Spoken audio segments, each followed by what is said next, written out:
Pre-final exam 2022 social science class 10 সাজবা 1 মাৰ্কৰ আহে 8টা মনিৰাম দেৱানৰ লগত আৰু কাক ফাঁচী কাঠত ওলোমোৱা হৈছিল হিমন্ত গান্ধীৰ প্ৰকৃত নাম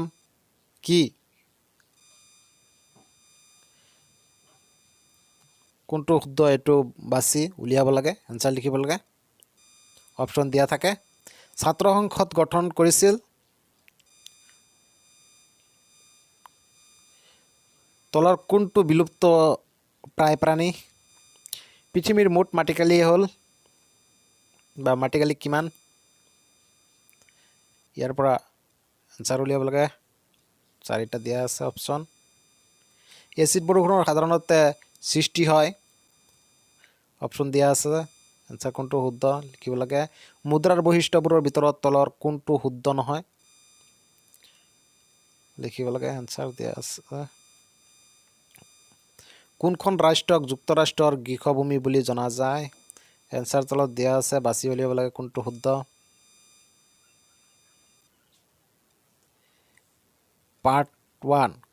খ শাখা প্ৰথম খণ্ড কোনে প্ৰথমে সপ্তকাণ্ড ৰামায়ণখন অসমীয়ালৈ অনুবাদ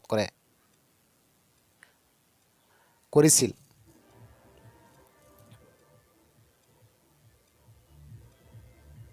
ঠিক আছে আনসাৰ একমাক দ্বিতীয় ঘূৰণীয়া মেজমেল কোন চনত অনুষ্ঠিত হৈছিল এই মেজমেলত কংগ্ৰেছ ফালৰ পৰা প্ৰতিনিধিত্ব কোনে কৰিছিল 1+1 = 2 ইতিহাসত ফুলগুৰিৰ ধাবাত গুৰুত্ব সম্পৰ্কে চমুকৈ লিখা হস্তি বিদ্যানৰ গ্ৰন্থখনৰ চিত্ৰকৰ দুগৰাকীৰ নাম লিখা দিলবাৰ আৰু ধোচাই লিখি আছিল ব্ৰিটিছ শাসনাধীন অসমত অসম এছ'চিয়েশ্যনৰ সমাজ সংস্কাৰৰ বাবে আগবঢ়োৱা অৱদানৰ বিষয়ে লিখা 3 মাৰ্কৰ মুছলিম লীগৰ লক্ষ্য আৰু উদ্দেশ্য কি আছিল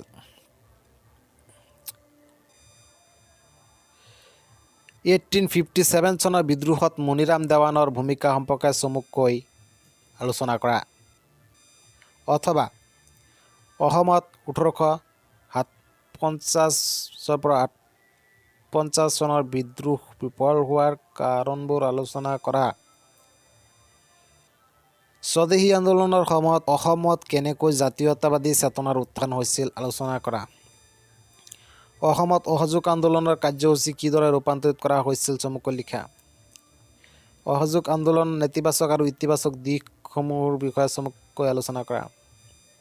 ভাৰত ত্যাগ আন্দোলনৰ এটি চমু আলোচনা কৰা অসমত চিত্ৰকলাৰ ঐতিহ্যৰ বিষয়ে চমুকৈ লিখা অসমত উদযাপন কৰা বিহু উৎসৱৰ বিষয়ে চমুকৈ লিখা বংগভংগ আন্দোলনৰ দুটা পৰিণতি উল্লেখ কৰা তোমাৰ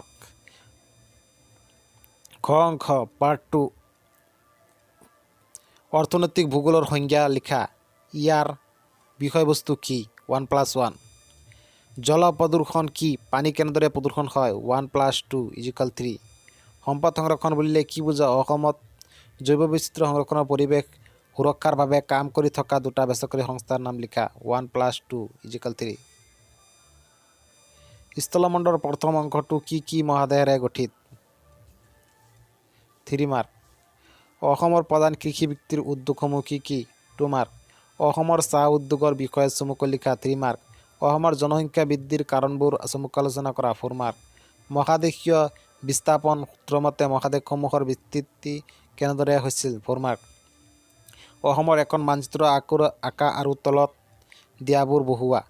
2+3 = 4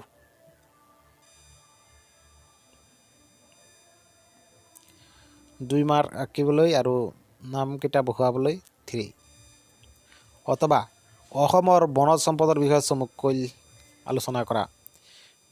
গোলকীয় উত্তাপ বৃদ্ধিৰ দুটা মানৱসৃষ্ট কাৰণ উল্লেখ কৰা অসমৰ তৈলক্ষেত্ৰবোৰৰ বিষয়ে চমুকৈ লিখা তৃতীয় খণ্ড ভাৰতত দ্বৈত নাগৰিকত্ব ব্যৱস্থা আছেনে যদি নাই এই ব্যৱস্থা ক'ত আছে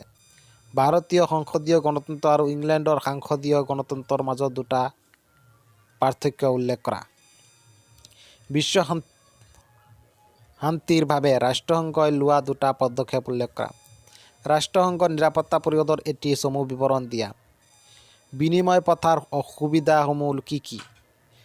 2 মাৰ্ক। চেক এখন মুদ্ৰা নে? তোমাৰ উত্তৰৰ সাপেক্ষে যুক্তি দৰ্শোৱা। 2 মাৰ্ক।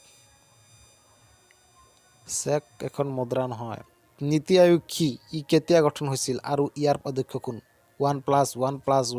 = 3।